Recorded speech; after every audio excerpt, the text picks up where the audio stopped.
আসসালামু আলাইকুম guys, welcome back to my channel. আমি কল্পনা জাহান আবারও একটা নতুন স্বাদের রেসিপি নিয়ে হাজির হলাম। সবাইকে সাথে থাকার অনুরোধ রইল। আজকে আমি বানাবো সহজ পদ্ধতিতে গরুর মাংস ভুনা। এটা অবশ্য নতুন রান্না না, কম বেশি সবাই গরুর মাংস রান্না করতে পারে। তবে আজকে আমি প্রেসার কুকারে মাংস রান্না করব। অধিকাংশ মানুষই বলে প্রেসার কুকারে মাংস রান্না নাকি খুব একটা ভালো খেতে হয় না, কিন্তু আমার হাজব্যান্ড একটু নরম মাংস খেতে পছন্দ করে দেখে আমি সবসময় বাসায় প্রেসার কুকারে মাংস রান্নাটা করার চেষ্টা করি।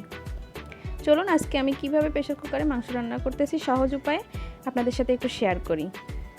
আজকে আমি এখানে নিয়েছি 2.5 কেজি গরুর মাংস। দেখুন মাংসটা আমি ভালো করে ধুয়ে পানি ঝরিয়ে নিয়েছি। তারপরে চুলায় একটা প্রেসার কুকার বসায় দিয়েছি। এখানে আমি দিয়ে দিব 1 কাপ সয়াবিন তেল। এরপর এর সাথে আমি দিয়ে দিব কয়েকটা দারুচিনি, কয়েকটা লবঙ্গ, একটা বড় কালো এলাচ আর 4টা ছোট এলাচ।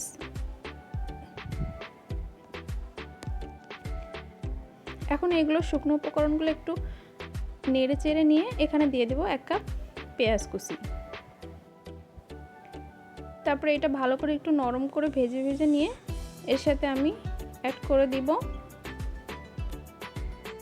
জিরা বাটা, সাথে আমি 4-5টা এলাচও এর সাথে বেটে রাখছিলাম। তারপরে এটা আবার একটু নাড়াচাড়া করে নিয়ে এর সাথে আমি দিয়ে দিব 1 টেবিল চামচ আদা বাটা, রসুন বাটা।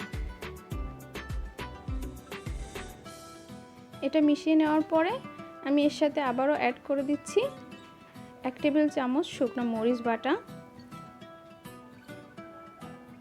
তারপর দিয়ে দিচ্ছি 2 চামচ লবণ। লবণটা আমি এখন 2 চামচ দিচ্ছি, পরবর্তীতে লাগলে আবার একটু দিব।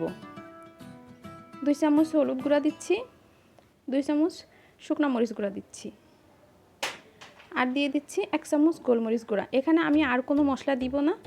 এরপর আমি এগুলো খুব ভালো করে ভাজা ভাজা করে মাংসগুলো অ্যাড করে দিব। আমি সম্পূর্ণ মাংসটা প্রেসার কুকারেই কষাবো এবং এখানে আমি সম্পূর্ণ রান্নাটা শেষ করব। দেখুন আমি কষিয়ে নিচ্ছি সম্পূর্ণ ভালো করে। 20 মিনিট ধরে আমি প্রেসার কুকারের ভিতরে মাংসটা কষিয়ে নিব। এর যে এক্সট্রা পানিটা বের হয়েছে দেখছেন, আমি মাংসের এক্সট্রা পানিটা যতক্ষণ না শুকিয়ে আসবে ততক্ষণ নাড়তে থাকবো, তেল উঠে আসা পর্যন্ত নাড়তে থাকবো। দেখুন আমার প্রায় তেল উঠে এসেছে। এ পর্যায়ে আমি 2 কাপ পানি অ্যাড করে দিচ্ছি। এখন এই পানিটা যতক্ষণ না ফুটে উঠবে, এর একটা গন্ধ আছে, কাঁচা গন্ধ, ওটা বের না হওয়া পর্যন্ত আমি ঢাকবো না। ঢেকে দিয়ে এখন আমি এটা 6টা সিটি দিয়ে নিয়েছিলাম। এখন দেখুন আমার মাংসটা রেডি হয়ে গেছে। কতটা পারফেক্ট এবং সফট হয়েছে, এটা কিন্তু চামচ দিয়েই কাটা যাবে। আমার ভিডিওটা ভালো লাগলে সবাই একটা সাবস্ক্রাইব, লাইক, কমেন্ট, শেয়ার করে দিবেন। সবাই ভালো থাকবেন। আসসালামু আলাইকুম সবাইকে।